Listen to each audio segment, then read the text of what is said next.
Ma'asyiral muslimin yang dimuliakan Allah Subhanahu wa taala. Alhamdulillah, di malam hari ini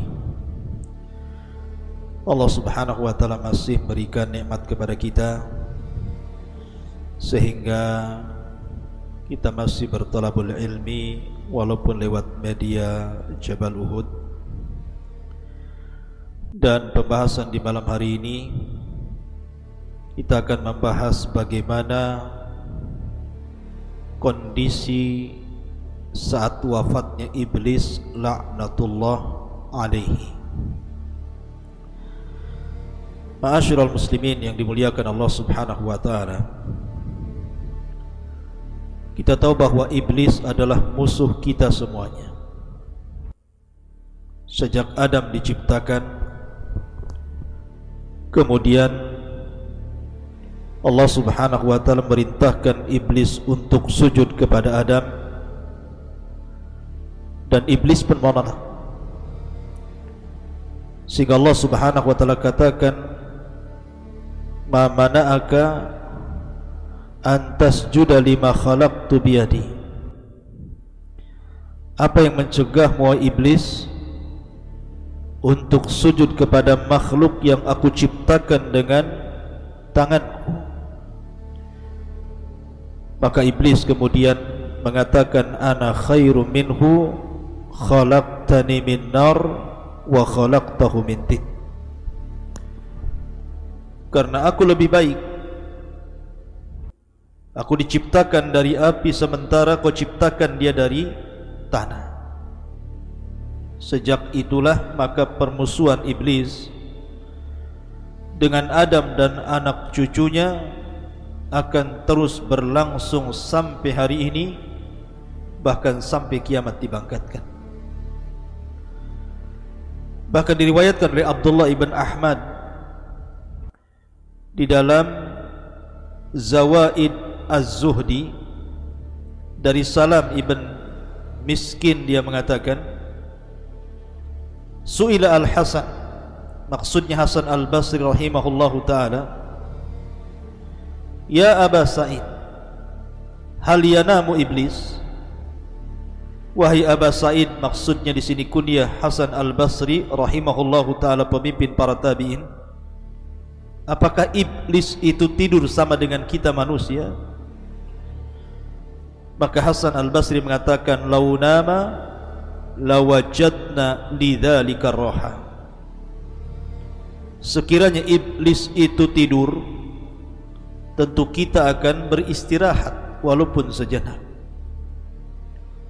Artinya menurut Hasan al-Basri rahimahullahu ta'ala, bahwa iblis itu tidak tidur. Di antara dalil yang menunjukkan bahwa iblis itu tidak tidur adalah hadis yang dikeluarkan Imam Ahmad dari Jabir ibn Abdullah radhiyallahu an, Nabi sallallahu alaihi wasallam bersabda bahwa singgasana iblis itu berada di tengah lautan,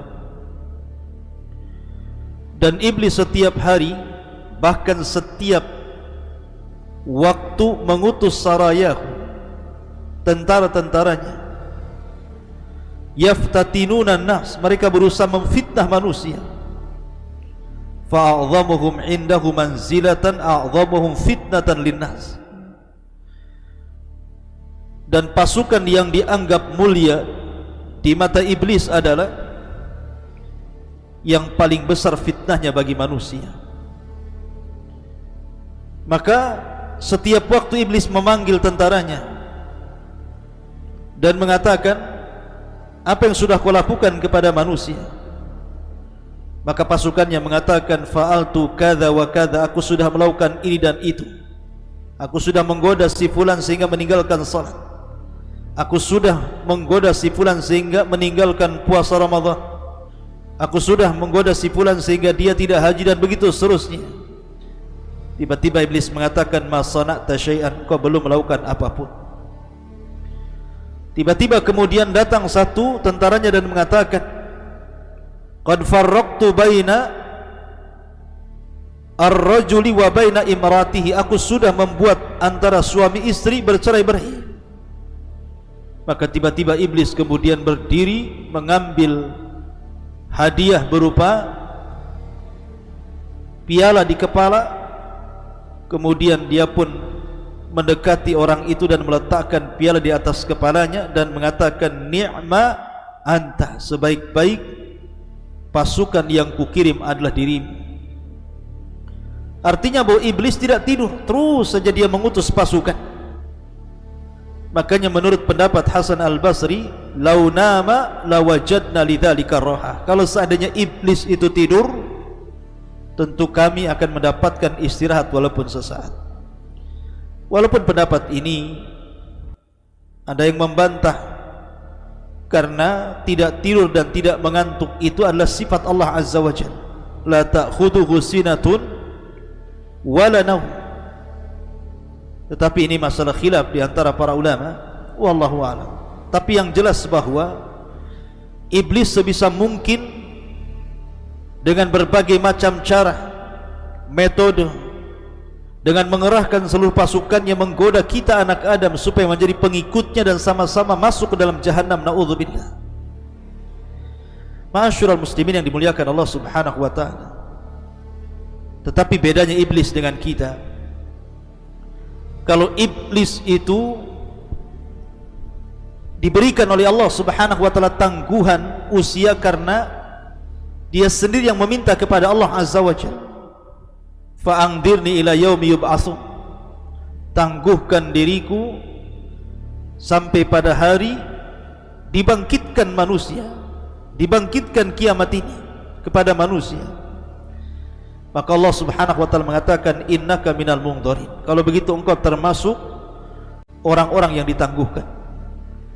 Artinya iblis diberikan oleh Allah Azza wa Jalla usia yang panjang sekali. Berbeda dengan Adam dan anak turunannya, dibatasi usianya. Ma'asyiral muslimin yang dimuliakan Allah Azza wa Jalla. Lalu bagaimana iblis mati? Kapan dia mati? Bagaimana kondisi dia mati? Bagaimana malaikat maut mencabut nyawanya? Bagaimana dia merasakan kematiannya? Ma'asyiral muslimin yang dimuliakan Allah Azza wa Jalla. Ahnaf ibn Qais suatu ketika datang ke kota Madinah. Dia hendak menemui Umar bin Al-Khattab radhiyallahu anhu. Tiba-tiba dia melihat ada halaqah yang sangat besar, banyak orang yang duduk di situ. Ternyata di halaqah itu yang sedang berbicara adalah Ka'ab Al-Akhbar, sedang berbicara di hadapan manusia. Maka Ahnaf ibn Qais pun ikut duduk di halaqah itu. Kemudian dia mendengarkan apa yang dikatakan Ka'ab Al-Akhbar radhiyallahu anhu. Dia mengatakan, lamma hadara Adam al-wafat, ketika Nabi Adam alaihi salatu wassalam menjelang wafatnya, dia mengatakan, ya Rabb, syayasmatu bi aduwi idza ra'ani mayyitan wa huwa mungdaru ila al-waqtil ma'lum. Ya Rabb, tentu musuhku akan senang, akan bahagia apabila dia melihat diriku meninggal dunia sementara dia ditangguhkan usianya sampai waktu yang ditentukan dirimu. Maka Allah Subhanahu wa ta'ala katakan, ya Adam, innaka turaddu ilal jannah wa yu'akharul mal'un ila nadhirati liyadhuqa bi'adadil awwalina wal akhirin alamul maut. Wahai Adam, tenang saja, kematianmu engkau akan langsung masuk ke dalam surga. Akan tetapi si mal'un, si iblis itu akan diakhirkan sampai batas waktu agar dia merasakan sakitnya dengan jumlah orang-orang yang pertama dari yang terakhir. Bagaimana orang-orang itu merasakan kematian, itulah yang akan dirasakan iblis. Kemudian Adam mengatakan kepada malakul maut, sifli kaifa tudhikuhul maut, sifatkan kepadaku bagaimana dia merasakan kematian. Falamma wasafahu, ketika malakul maut mensifatkan kepada Adam bagaimana kematiannya, maka Adam mengatakan, Rabbi hasbi hasbi, cukup ya Rabb, cukup ya Rabb. Maka ketika itu manusia yang hadir di halaqah Ka'ab al-Akhbar pun kemudian menangis. Kemudian mereka mengatakan, ya Aba Abdurrahman, hadithna kaifa yadhukul maut. Wahai Aba Abdurrahman, ceritakan kepada kami bagaimana iblis merasakan kematian. Tetapi Ka'ab al-Akhbar enggan untuk menceritakannya, sehingga manusia merengek-rengek kepada al-Akhbar. Ka'ab al-Akhbar ini, ceritakan saja kematiannya kepada kami. Maka dia pun menceritakan dan mengatakan, idza kana akhirud dunya wa qarubatin nafkhah fa idzan nasu qiyamun fi aswaqihim wa hum yatakhasamun wa yattajirun wa yatahaddatsun id bihaddatin azimatun yus'aku fiha nisfu khalaiq fala yafiquna minha miqdara thalathati ayyam wa nisful baqi minan nas tadhalu ukuluhum fayabkuna madhushina qiyaman ala arjulihim kal ghanami al fazi'ati hina tarassabuan. Kata beliau, ma'asyiral muslimin yang dimuliakan Allah Azza wa Jalla, ketika dunia sudah berada di akhir-akhir dan tiupan sangkakala sudah dekat dan siap ditiupkan, tiba-tiba manusia, sebagian mereka sedang berdiri di pasar-pasar mereka, sebagian mereka sedang bertengkar, sebagian mereka sedang berjual beli, sebagian mereka sedang berbincang-bincang. Tiba-tiba kemudian mereka mendengar suara guntur yang menggelegar.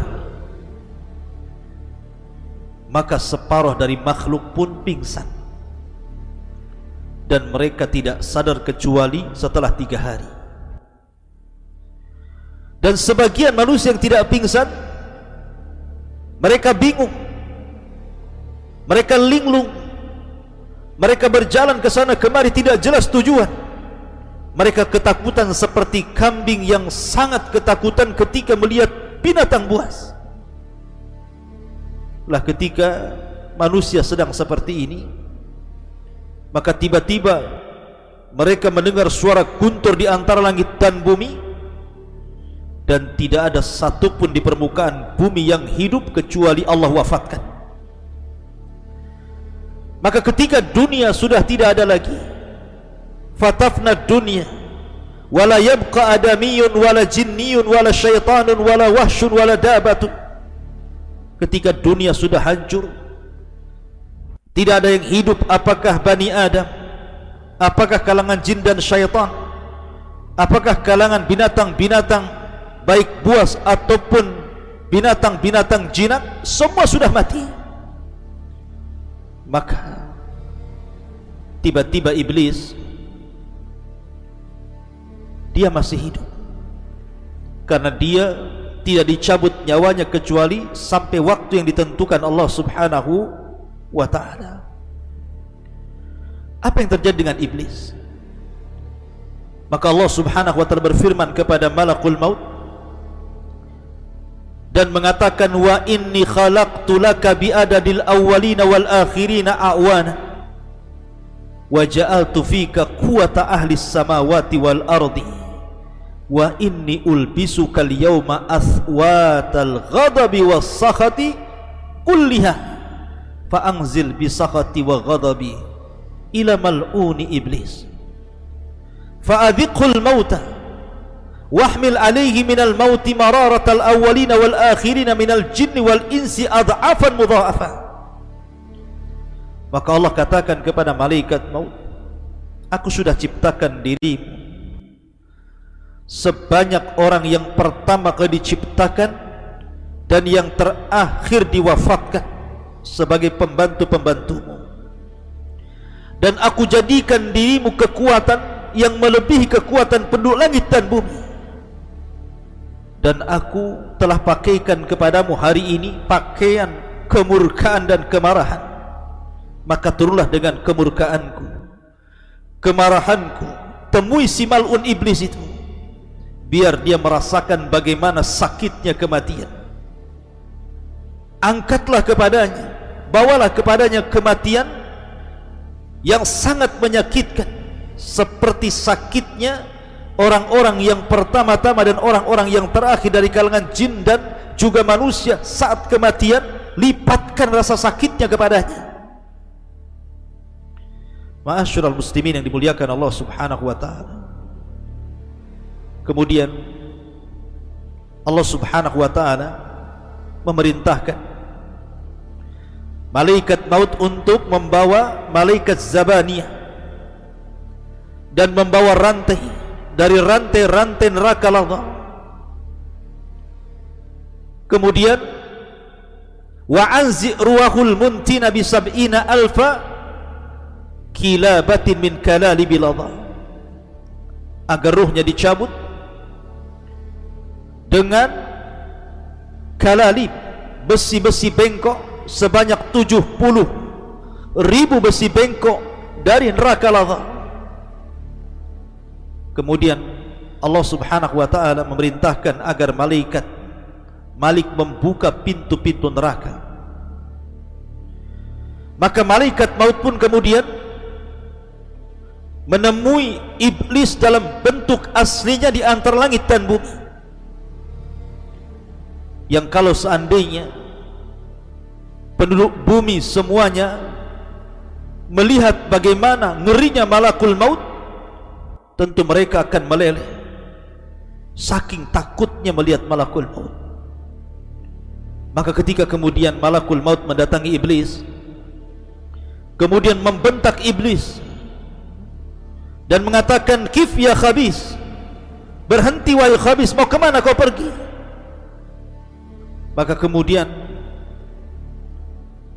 iblis pun pura-pura pingsan.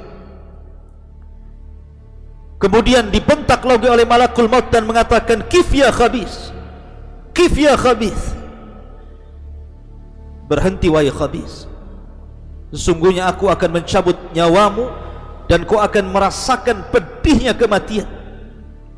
Maka iblis pun kemudian lari ke arah timur. Ternyata malaikat maut sudah ada di hadapannya.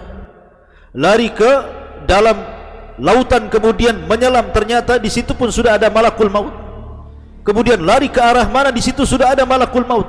Sampai ketika tidak ada tempat lagi untuk lari, maka dia pun sampai di kuburan Nabi Adam alaihi salatu wassalam. Ketika di depan kuburan Nabi Adam, dia mengatakan, ya Adam, wahai Adam, sebab dirimulah aku terlaknat. Duhai kiranya aku tidak tercipta sebagai iblis. Dia menyesal. Ma'asyiral muslimin yang dimuliakan Allah Subhanahu wa taala. Maka iblis pun mengatakan kepada malakul maut sebelum dicabut nyawanya, wahai malakul maut, sekiranya kau cabut nyawaku, kira-kira minuman apa yang akan kau berikan kepadaku? Maka malakul maut mengatakan, engkau akan meminum dari air neraka lazah. Ma'asyiral muslimin yang dimuliakan Allah Azza wa Jalla, air neraka Saqar, air neraka Jahim, air neraka yang sangat panas berlipat-lipat. Maka mendengar hal itu iblis yatamarra, kemudian berguling-guling di tanah. Kemudian dia pun berteriak lagi, kemudian dia berusaha lari ke arah timur dan barat, ke arah selatan dan utara, tapi tidak ada tempat, kecuali ketika dia sampai ke tempat di mana Allah turunkan dia di bumi. Maka malaikat maut pun kemudian mencabut nyawanya dan dia merasakan sakit, seolah-olah rasa sakit yang dikumpulkan dari setiap sakit manusia jin saat dicabut, mulai dari yang pertama hidup sampai yang terakhir mati. Ma'asyiral muslimin yang dimuliakan Allah Subhanahu wa taala, kisah ini terdapat dalam Tanbih Al-Ghafilin bi ahadis sayyidil anbiya'i wal mursalin dari Abi Lais As-Samarqandi Al-Hanafi yang wafat pada tahun 373 Hijriah. Akan tapi riwayat ini riwayat yang tidak ada sanadnya, riwayat yang tidak jelas sanadnya. Boleh jadi ini riwayat Israiliyat karena yang menghabarkanlah Ka'b al-Akhbar, dan Ka'b al-Akhbar ma'ruf dahulunya seorang pendeta yang masuk Islam di zaman Khalifah Umar bin Khattab, sehingga banyak mengkisahkan tentang kisah-kisah Israiliyat.